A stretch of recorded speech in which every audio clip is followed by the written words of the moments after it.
क्या आपने कभी सोचा है कि असम में बाढ़ हर साल इतनी भयानक क्यों आती है? देख सकते हैं दोस्तों कितना बड़ा बाढ़ आ गया अचानक।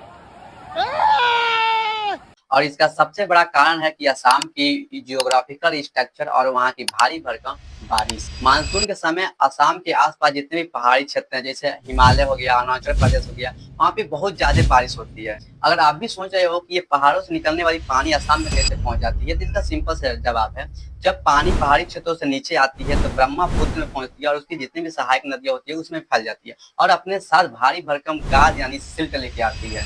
और असम में बाढ़ लाने के लिए ये ब्रह्मपुत्र नदी ही जिम्मेदार होती है।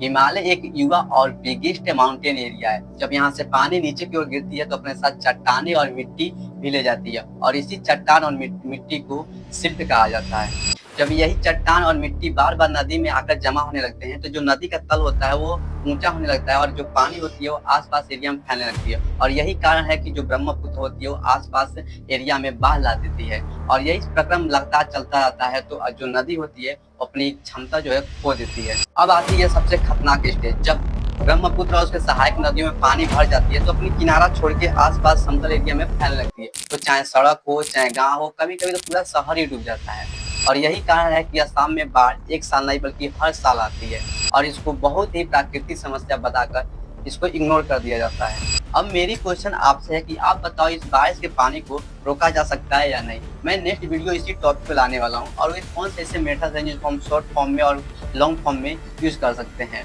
तब तक के लिए जय हिंद।